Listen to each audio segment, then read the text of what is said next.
Boom. Afternoon, year 13. Now, the next lesson we've got to do is all about ventilation. Okay, so we're going to take some time just to calm down at the start and do some deep breathing.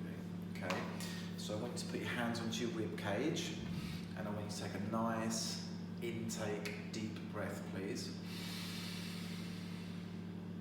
And out. And in.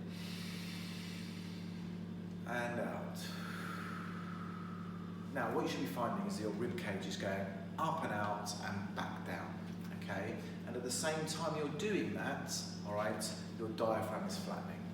So if we look at that on the board here, we're looking at a situation where we're going from a sad face, okay, with a diaphragm looking like this and a rib cage looking like this, to a situation where those ribs have come up and outwards, okay, and the diaphragm is flattened. Now, in this cavity here is where your lungs are, and your lungs are getting expanded inside this cavity. And as you can see, the major thing that I've done here is I've increased the volume of that cavity, okay? Now, if I increase the volume of something, all right, I tend to decrease the pressure, yeah? So as I breathe in and I increase the volume of my thoracic cavity, okay, I decrease the pressure and I now create a pressure gradient. So we've got a higher pressure of air outside of the body than we have got inside the body. So the air follows that pressure gradient, comes down it and goes into our lungs. Once in the lungs, the gas exchange takes place in the alveoli, okay, and that's exactly what we want. Now, how do I create that increased cavity? I've got to contract the muscles. I contract the diaphragm, which turns it from that situation to that situation, and the intercostal muscles contracting are going to move the rib cage up and outwards as well to increase that area. So I've increased that volume of my lungs, I've created that gradient, in comes the air, okay, and then I've got a lung full of air where my gas exchange can take place. Once I've done that, all of these muscles then relax. So my rib cage starts to drop, my diaphragm starts to relax and come back into the dome shape, and I'm now decreasing the volume. At the same time of decreasing the volume, what am I doing? I'm increasing the pressure, okay? And now I've got a lower pressure of air outside of the body than inside of the body. So as that area goes down, down, and down, okay, that air rushes out and I exhale, hopefully, a significant amount of carbon dioxide.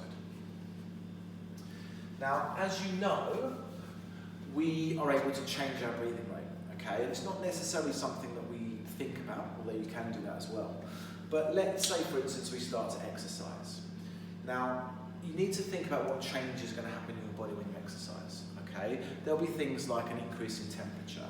There'll be a decrease in oxygen level, all right? There might be an increase in something like lactic acid, depending on what exercise you're doing.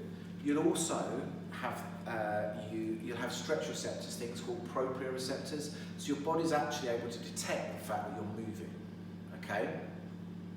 But the one that we're going to concentrate on here is the increase in carbon dioxide levels in your blood when you're exercising. So you're doing more respiration, more aerobic respiration, you're getting more carbon dioxide in your blood. And your body's able to detect that, and effectively your body wants to excrete that carbon dioxide, so what's it going to do? It's going to increase your breathing rate. But how does it detect that carbon dioxide? So if I get carbon dioxide and I dissolve that in water, i.e. your blood, okay, that is going to form this compound here, the hydrogen carbonate ion, sorry, the hydrogen carbonate, not the hydrogen carbonate ion. And if I disassociate that, I'm going to end up with an H plus ion plus a hydrogen carbonate ion, okay?